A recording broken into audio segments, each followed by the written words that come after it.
TESOL Pop, Season 9, Episode 1.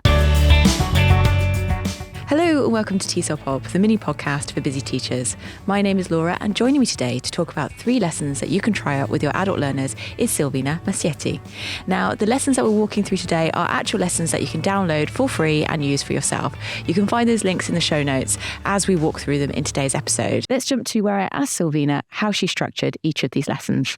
So I usually follow like a before, while, and after, either reading or listening or watching. And then I usually pick like a meaningful grammar point or lexical items from the resources that I use.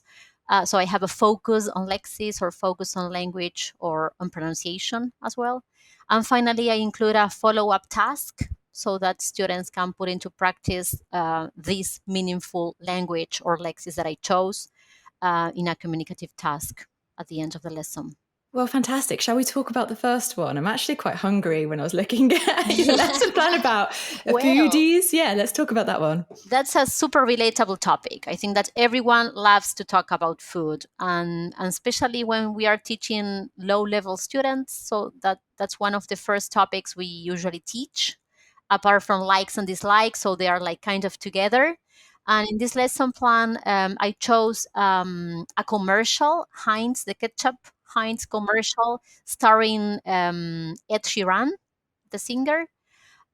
So in this case, students at the very beginning, they have very visual elements to start with. So they can use this visual support for meaning, for scaffolding. That's something I usually do. So they start discussing some questions about their own experiences with food. So we activate schemata, we activate prior knowledge of the topic, and we relay the topic to their own experiences. I use the video as it's for, as I said, low-level students. What I do is, first of all, students watch the video without any kind of sound, so that they only focus on the visuals. And then I have like a listening comprehension activity, mainly focusing on decoding skills. So I want students to learn how to understand linking, how to understand how words are connected. So this is what I did here. So once they finish watching, they discuss some questions, they react to the video, they express their opinions using very simple language. For this lesson, I chose a focus on lexis. So I chose some interesting chunks. Sounds fancy, looks good, so that they can use all of them in the follow-up stage later. And the follow-up stage is talking about the last time they went out for dinner or lunch. So they can talk about their favorite phrases and use very simple language, but in a contextualized way. That's what Are You a Foodie is about. And it's very popular on my website, one of the most viewed lessons. And I can see why, because it's so inclusive. In the pictures and the lexical chunks that you've chosen, you've covered a whole range of settings, not just fancy restaurants as obviously as one of them, but you've got food trucks there, street foods, and that's such a wonderful way to kind of enable everyone a way in, and not just like when was the last time you went to a restaurant, which may not always be something that students may be able to relate to or share or feel comfortable sharing if they're from different economic backgrounds. So it's really, you've covered it all, and you've got them really talking about food on a very kind of human level. Well, that's an important aspect you mentioned, to be able to represent our students in the materials, not to talk about like double-decker buses when you live in other places than the UK, for example, so trying to bring the topic as close as possible to our students. Fantastic. This is such a wonderful lesson to start with. I know you have 2 others that you want to talk about. Which one shall we talk about next? So now, if we start increasing the level of complexity, so we move to the surprise lesson plan, the power of surprise, which is aimed at B1 or higher level students, and it can also be adapted to lower level students. But this is I adapted a text from Psychology Today, which is a website that talks about well-being and psychology topics. So I wanted to talk about surprise with my students, how they feel when they are surprised, how they feel when someone surprises them. So for this lesson also, we have some discussion questions at the beginning, some pictures, very inclusive pictures, like different kinds of people in the pictures, surprising each other in different ways. So the idea is that students can relate and can activate their prior knowledge about surprising people. Then I have in exercise 3, I included a mind map in which students can fill in some information about different ways of surprising people according to their own experiences. So as you know, my lessons are very visual. So I like playing with different mind maps and graphs and make them visually attractive. And also having some space for them to write if students or teachers decide to print them.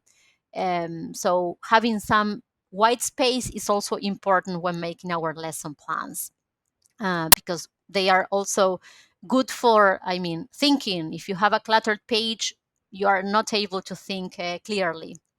Then students read the adapted article. I mean, as I did it for B1, I adapted an article, but students, higher level students can use the original one. So I usually provide the link to the original resource in case they want to use it.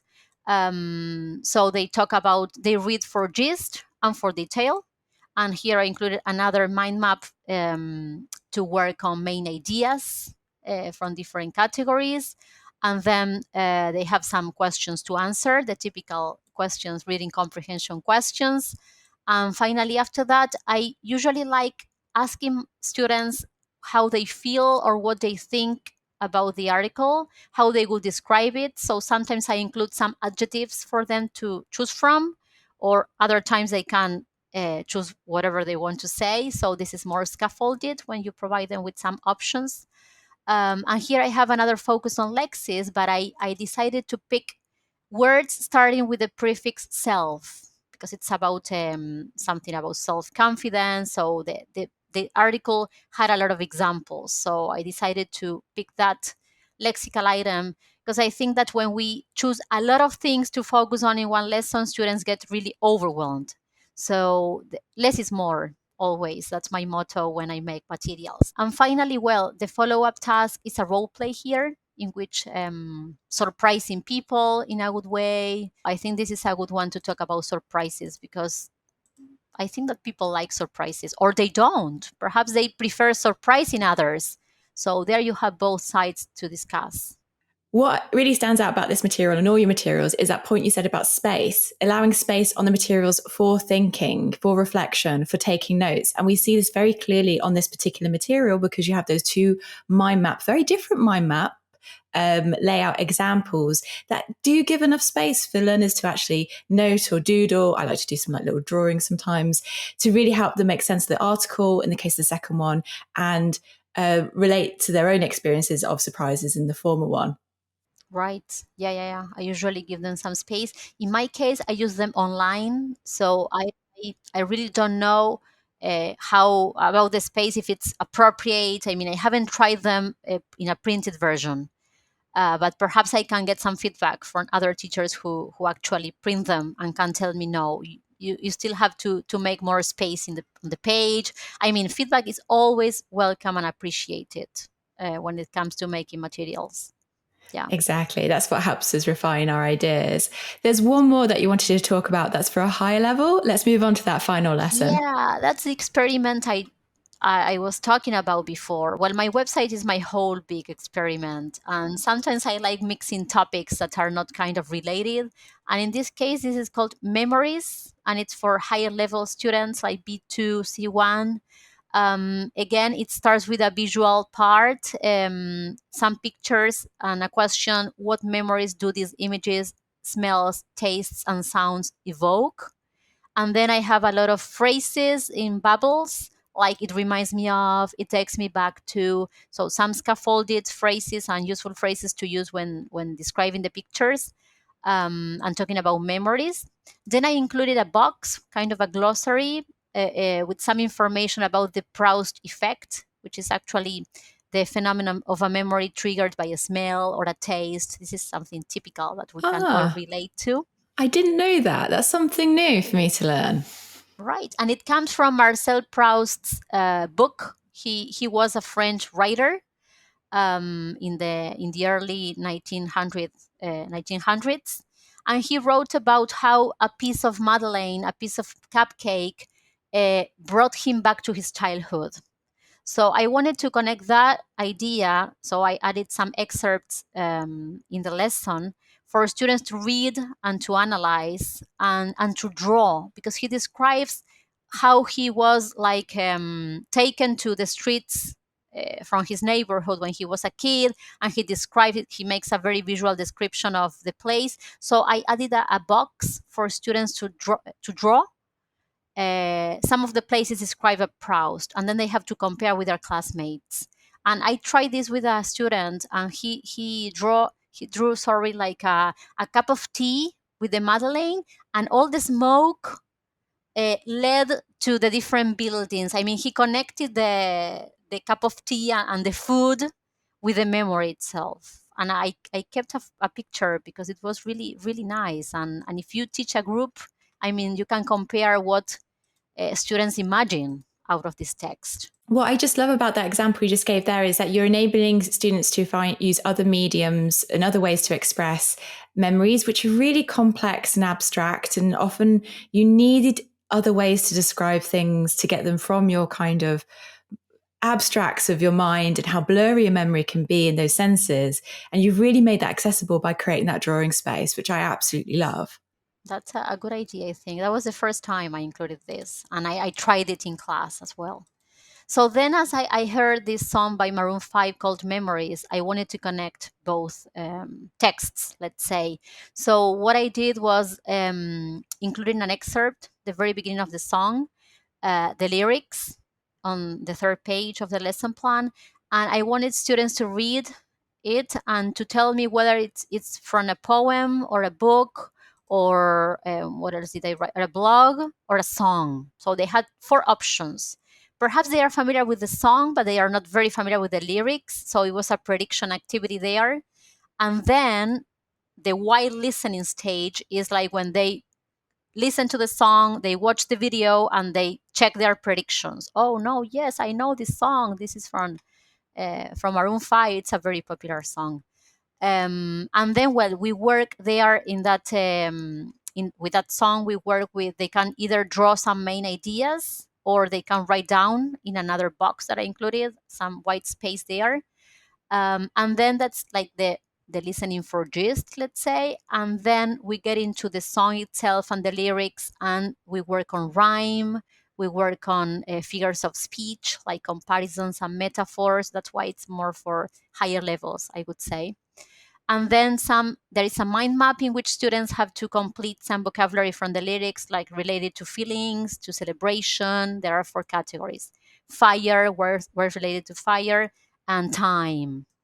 And the after listening, again, it's a discussion about their reaction to the song, to the topic, how they feel about it. And the follow-up task is, of course, talking about their childhood. And I include some categories for them to talk about their memories in their childhood. And with all these lessons that you've just shared, there's an integration of different language points, skills, both language skills and also what we call soft skills like creativity, critical thinking. There's so much that teachers can sample or use the entirety of this lesson, depending on what they need for their students, right? Yeah, of course. And what I want to highlight is that learning English or teaching English is not always about gap filling, because when I was a kid and I started learning, it was all about gap filling. And there are other ways, more creative, more engaging ways. Of course, sometimes we need to include the gap filling to practice some grammar or some vocabulary, but we can do a lot of other different things to keep our students engaged. So that's the point in my lesson plans as well. And it really shines through. Silvina, thank you so much for sharing these 3 lesson plans and for making them freely available for teachers as well. For those listening, those links to those lesson plans are in the show notes, so you can download them and try them with your students, which I think is absolutely superb. Thank you very much. Thank you very much for the invitation. It's been a pleasure. If you've got a question or an idea that you'd like to pitch to TESOL Pop, then you can contact us via Instagram, Facebook, or the website tesolpop.com. Finally, you can support the work we do here at TESOL Pop by leaving a rating or review wherever you listen to the podcast. This helps more teachers discover what we do so we can get the word out there.